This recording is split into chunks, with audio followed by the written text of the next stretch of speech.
Fala galera, professor Geraldo Neto na área mais uma vez aí com vocês, dando continuidade aqui ao nosso estudo, então vem pra cá. Olha só, na aula passada a gente viu o nosso primeiro bloco do decreto 5296, que regulamenta 10.048 e a 10.098, e a gente parou no capítulo 4, falando da implementação da acessibilidade arquitetônica e urbanística. Vamos comigo, olha só, peguem seus marca-textos aí e vamos lá. Artigo 10. Das condições gerais, a concepção e a implantação dos projetos arquitetônicos e urbanísticos devem atender aos princípios do desenho universal, tendo como referência básica as normas técnicas da ABNT, legislação específica e as regras contidas no decreto. Então, você já tem que saber o seguinte: se eu vou fazer uma concepção, se eu tenho uma concepção e uma implantação de um projeto arquitetônico e urbanístico, tem que observar o que dispõe as regras, tá bom, de acessibilidade, seja na concepção ou na implantação, ok?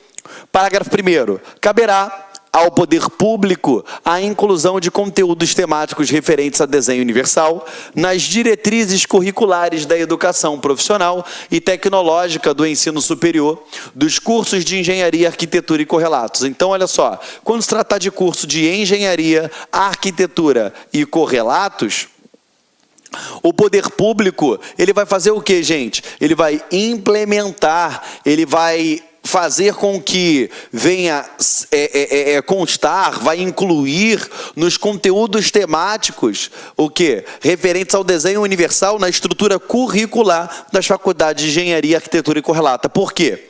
Galera, se lá durante a faculdade eu já permito, já faço com que esse engenheiro, esse arquiteto ou esse estudante de alguma matéria correlata, ele já venha ter ciência e contato com a legislação dos deficientes, com as normas técnicas de acessibilidade, quando ele for projetar, quando ele for reformar, quando ele for trabalhar, quando ele de fato entrar no mercado de trabalho, ele já vai ter total ciência e noção dos requisitos de acessibilidade. E isso daí importa o quê? No desenvolvimento de espaços cada vez mais acessíveis e obedientes ao desenho universal. Os programas e as linhas de pesquisas a serem desenvolvidas com o apoio de organismos públicos de auxílio à pesquisa e de agências de fomento deverão incluir temas voltados ao desenho universal. Ou seja, se eu tenho alguma linha de pesquisa, se eu tenho apoio público, eu tenho de alguma forma o incentivo público, tenho que ter o quê, gente? Incluir temas voltados para o desenvolvimento de desenho universal, seja de produtos, seja de serviços, ok? Vamos lá. A construção, a reforma ou ampliação de edificações de uso público ou coletivo ou a mudança de destinação para estes tipos de edificação deverão ser executadas de modo que sejam ou se tornem acessíveis à pessoa com deficiência ou mobilidade reduzida. O que ele está querendo dizer aqui? Se eu já tenho uma construção, uma reforma, uma ampliação das edificações, eu tenho que fazer com que ele obedeça ao desenho universal, com que eu venha que venha o quê? Atender os anseios da pessoa com deficiência ou com mobilidade reduzida. Perfeito? Vamos lá. As entidades de fiscalização profissional das atividades de engenharia, arquitetura e correlatas, ao anotarem a responsabilidade técnica, exigirão a responsabilidade profissional declarada do atendimento às regras de acessibilidade previstas na ABNT e as legislações e os regramentos contidos nesse decreto. O que é isso? Você já reparou que toda vez que você vai em algum local que está tendo alguma obra, alguma reforma, você tem lá uma placa indicando quem é o engenheiro ou o arquiteto responsável? Ele está dizendo aqui que o órgão de fiscalização dessa área ou dessas áreas, ele vai exigir o quê? Que o profissional, ele declare que está atendendo o disposto nas normas da ABNT e neste decreto, tá bom? É exigido isso dele, tá? Para aprovação ou licenciamento ou emissão de certificado de conclusão de projeto arquitetônico ou urbanístico, deverá ser atestado o atendimento às regras de acessibilidade previstas nas normas técnicas de acessibilidade da ABNT. Então, para que eu tenha esse certificado, está tudo bonitinho, tem que estar cumprindo tudo que a ABNT exige.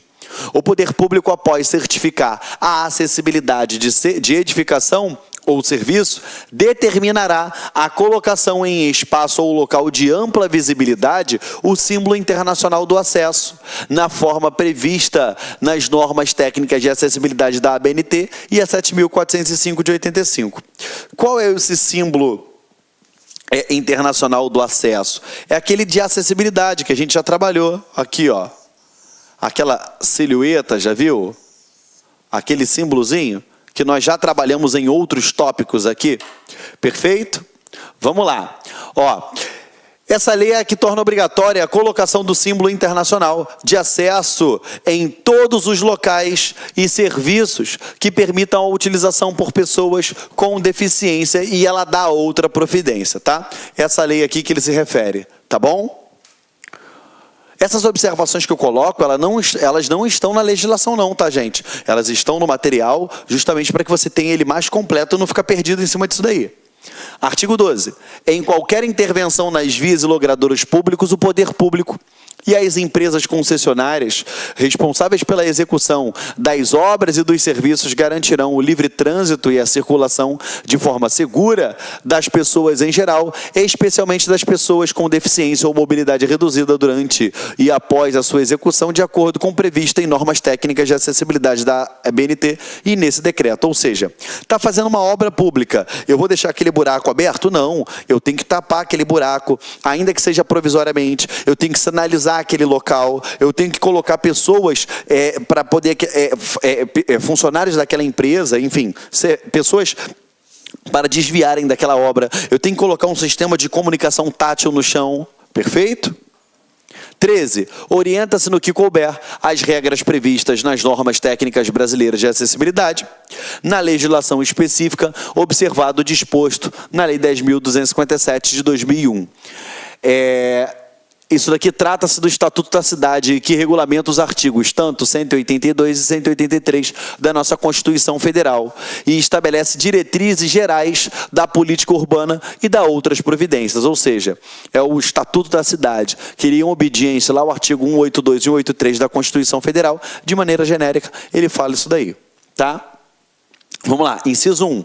Os planos diretores municipais e planos diretores de transporte e trânsito elaborados ou atualizados a partir da publicação desse decreto, o Código de Obras, Código de Postura, a Lei de Uso e Ocupação do Solo e a Lei do Sistema Viário, os estudos prévios de impacto de vizinhança, ou seja, tudo isso daqui tem que observar, gente, o disposto nesse decreto, tudo, beleza?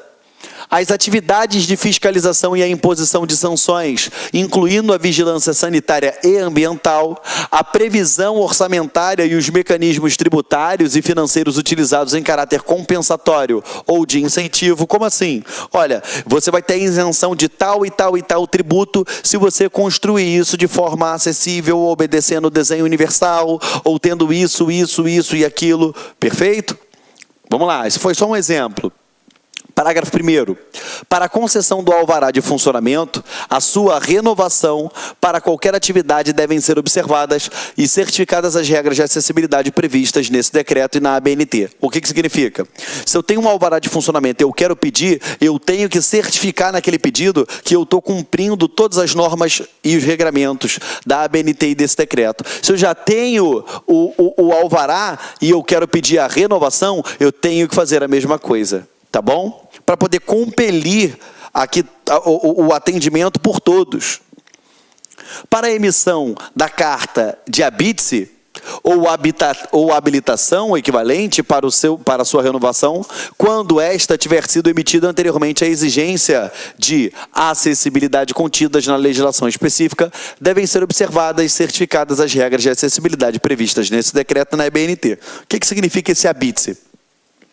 Quando você acabou de terminar uma obra, por exemplo, a construção de um edifício, de um residencial, você tem que ter aquele habite-se, tá? Que é expedido por um órgão, enfim, especializado naquela determinada área, para poder a pessoa entrar, morar, enfim. Tanto é até mesmo para conseguir o financiamento de algumas instituições bancárias, eles exigem isso. Então ele fala o seguinte, ó, para poder ele ter isso, tem que ter o cumprimento das normas contidas na ABNT e nesse decreto. Ok? Vamos lá. Seção 2. Das condições específicas. Na promoção da acessibilidade, serão observadas as regras gerais previstas nesse decreto, complementadas pelas normas da ABNT e as disposições contidas nas legislações dos estados, municípios e Distrito Federal. No planejamento e na urbanização das vias, praças e logradouros, parques e demais espaços de uso público deverão ser cumpridas as exigências da ABNT. Perfeito? É lógico que isso daqui, ele está falando que o que a ABNT falar a respeito eu tenho que cumprir. Incluem-se na condição estabelecida nesse caput. Então eu tenho um rol que você tem que prestar atenção aqui agora. A construção de calçada para circulação de pedestre ou a adaptação de situações consolidadas, ou seja, eu tenho que ter um espaço, eu tenho que ter a construção de calçadas para os pedestres. Mas não é só construir a calçada, é ter uma calçada, mas não ter um poste no meio da calçada que um cadeirante não consiga passar. O rebaixamento de calçadas com rampa acessível ou elevação da via para travessia de pedestres em nível, ou seja, o que significa isso? Você já reparou quando você está andando na rua, tem aquela calçada e tem a rampinha, que você não pode nem estacionar na frente daquela rampinha para poder, por conta da pessoa com deficiência, é para poder você dar maior acessibilidade. Ou você levanta o tamanho da rua, né, você deixa no mesmo nível, ou então você tem as rampas de acesso. Cadê? A instalação de piso tátil direcional de alerta. O que é um piso tátil direcional de alerta, galera? Você já viu isso com certeza em aeroportos, estações de trem, metrô. Você tem aqui, né, a área que a pessoa está andando, né? Você tem vários... você tem eles distribuídos por vários locais, né? Por exemplo... Geralmente, né, eu vou te dar um exemplo claro aí que você faz isso todo dia. Você pegou teu elevador. Na porta do elevador você tem um piso tátil cheio de bolinha para indicar para uma pessoa que tenha deficiência visual que naquele local ali ela tem que ter um cuidado a mais. Se você percebe que é um local onde tem circulação, já não é a bolinha, já são o quê? Formatos mais compridos, que são o quê? Esse piso tátil, tá? Eu estou desenhando péssimo aqui, mas isso daí é para você entender, que é agora no teu dia a dia. Tu sentiu, viu o piso tátil no chão, você vai lembrar de mim aqui quando eu estou explicando isso para você. Tá? Foi? Vamos lá, dando continuidade. Nos casos de adaptação de bens culturais imóveis, de intervenção para regularização urbanística em áreas de assentamentos subnormais, será admitida em caráter excepcional faixa de largura menor que o estabelecido nas normas técnicas, desde que haja justificativa baseada em estudo técnico e que o acesso seja viabilizado de outra forma, garantindo a melhor técnica possível. Ou seja, galera, se eu tenho... aqui no centro do Rio de Janeiro mesmo, você tem uma parte histórica do centro... Olá, meus amigos, minhas amigas, e aí, gostou da aula do professor Geraldo Neto? Professor top de linha aqui do Lá Concursos. Quer continuar assistindo essa videoaula? Então convido vocês a acessarem o nosso site, laconcurso.com.br, porque nós temos o restante dessa aula e muito mais. Nós temos um curso completaço, super atualizado, detalhado, de direito das pessoas portadoras de deficiência, com o professor Geraldo Neto. Este nosso curso, nós temos a carga horária de 22 horas, custa apenas o investimento de R$ 40, 80 dias de acesso, que você pode acessar quantas vezes quiser, na hora que desejar. E nós temos aqui essas leis aqui que compõem, olha aí, professor Geraldo Neto na parada, né? Ó, a Lei 13.146, que é o Estatuto das Pessoas com Deficiência, a Lei 8.889, que trata aí da locomoção passe livre do transporte coletivo interestadual, o decreto que regulamenta, o símbolo das pessoas com símbolo da deficiência auditiva.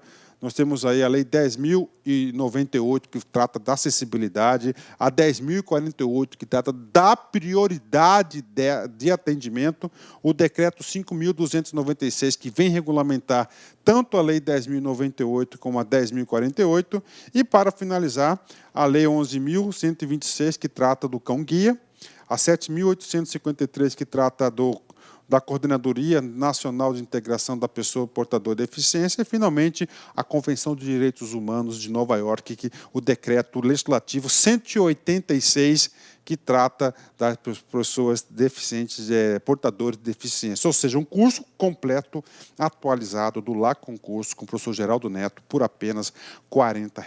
Tudo bem, galera? Espero vocês. Detalhe, você quer o material de apoio dessa videoaula? Que, na verdade, a videoaula aí é uma pequena parte, uma demonstração para vocês conhecerem o professor e a qualidade dos nossos vídeos, né? Então, clique aqui embaixo, aqui no LAC Concurso, aqui no link aqui, que você pode fazer o download gratuitamente desta videoaula. Tá certo, meus amigos? Espero vocês. Fui. Tchau. Clique lá